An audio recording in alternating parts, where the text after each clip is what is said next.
This review will have spoilers, so just so you know. So, The Lost City, which ultimately will end up being compared to the new Uncharted film because of the timing of its release, both of their releases.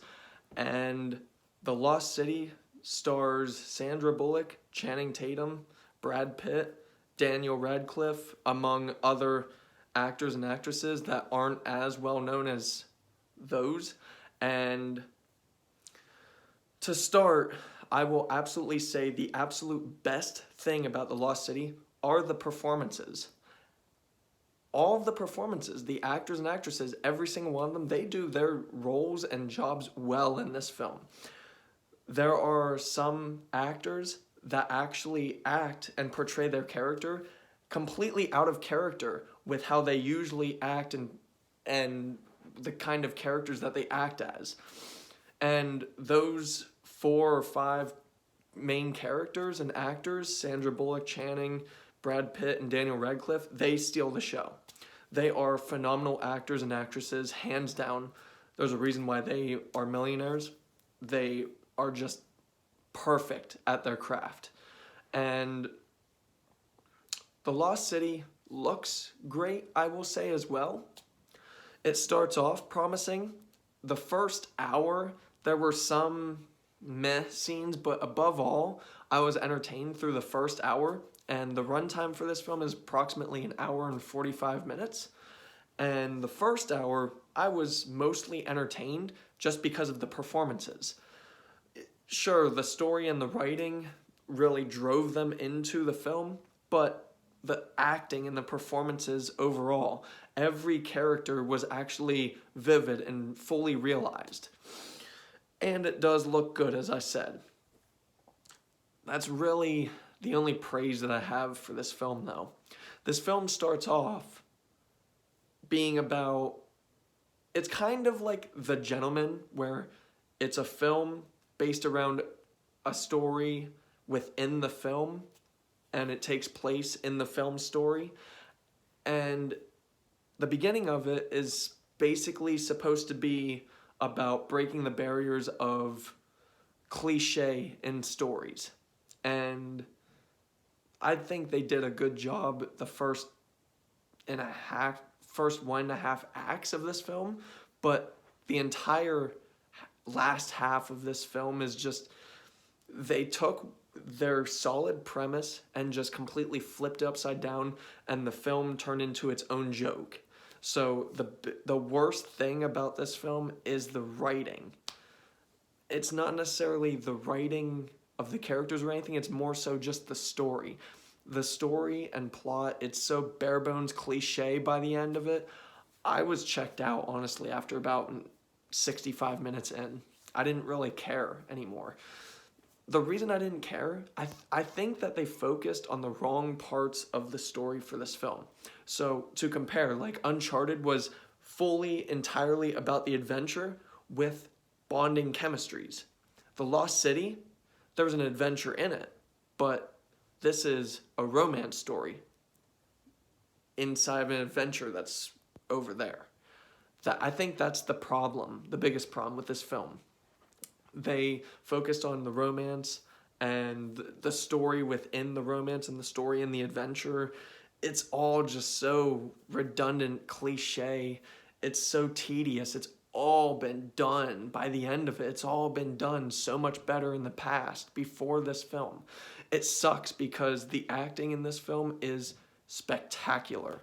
Whenever they need to play themselves, they do play themselves. I will say, like, I don't know her personally, but Sandra Bullock just, she usually plays as not standard, but kind of like the more intelligent feminine character. Channing Tatum fully stands out. So here's where heavy spoilers come in, because this needs to be noted. Channing Tatum, who is very well known for playing in a bunch of diverse comedies or dramedies as well. He usually is like the handsome, go-to, big, tough guy. In this, the first hour, he's actually the bumbling idiot. And I actually really appreciated his performance in this film. I appreciated that they didn't just initially lead into his character just being like the hunk and everything. That actually ended up being the Brad Pitt character, which I don't think Brad Pitt has ever turned in one bad performance. Every role and character that he's taken up, I think he always nails every single one. I always compare Brad Pitt to Mark Wahlberg, but the opposite. Brad Pitt is in Hollywood because of his looks, but he's an actor. And that's all I'll say about that comparison. So, like I said, the performances are spectacular, especially standouts being Channing Tatum. And also, Daniel Radcliffe, he plays the main villain in this, and honestly, his performance, he really brings the villain to life in this film. It's unfortunate that the story is so bare bones cliche that his villain is just kind of one of those adventure villains, like the rebooted Tomb Raider film about 4 years ago, where Walton Goggins was the main villain, but he was just kind of a cardboard cutout main adventure villain. And that's ultimately where Daniel Radcliffe's villain is in this. His henchmen are more of like the morality barriers for him in this film, where like they question his moves, and I like that because I don't like stories that are revolved around one main villain and everybody just does what they say. No, in this film, at least when he says something that kind of sounds bad, his henchmen, they won't defy him, but they'll ask and say, I don't really think this is a good idea. Even before you meet his henchmen, he even notes it to the main protagonist that when he does some things, his henchmen will come back at him and say, I don't really think this is a good idea. Can we think this through? And I did appreciate that in the writing for at least his character and his henchmen's characters. Outside of his performance and those subtle kind of written parts in the story, any kind of dialogue about the story and the story writing is gonna make me have to pant like a 0 out of 10. This is not an atrocious film. This is highly entertaining in a lot of parts, and then other parts, they're not bad or terrible. Some scenes at the beginning made me cringe because I felt like they were trying to go a bit too hard, and it felt forced, like trying to one-up the cliche parts of stories, of adventure stories, near the beginning of the film, and those parts I kind of cringed at, but the worst part is the last half of this film, which just is cliche. It just completely takes all of their own inventions in the story and just 180s it and turns it into its own joke of a cliche. So, ultimately for me, I gave Uncharted a 7, and for this, for the most part, most of the film, I was leaning on a 7. Then I got to about the halfway point, and there's a huge transition. You'll be able to tell where it's solidly entertaining and can be funny, and then it just goes from that to there's nothing new or fresh about this. And then it's basically that from the halfway point to the very end. And I get it, they had to explore more of the characters and their moralities and their history. The problem is all of that stuff is cliche.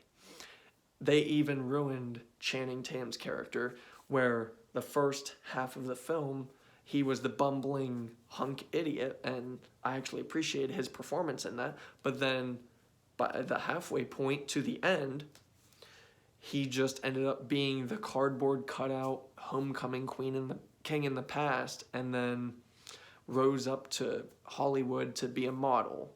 And I appreciate that they had backstories for basically every character,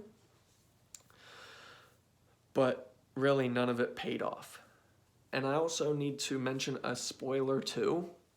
If you're going into this film for Brad Pitt specifically, I mean, his performance and his character is they're both fine, but the way his character's story goes, I feel like they wanted to hire him in for this film, and then they got his price tag that comes along with that, because his role in this film, it's not bare bones minor, but it's not a main character kind of role. So I just wanted to preface that too and let you be aware of that. So ultimately for me, The Lost City can be highly entertaining, but they focus on horrible parts for the story. The story itself is redundant and cliche. Performances are very well done. For me, I would say that The Lost City is a 5 out of 10. Thank you.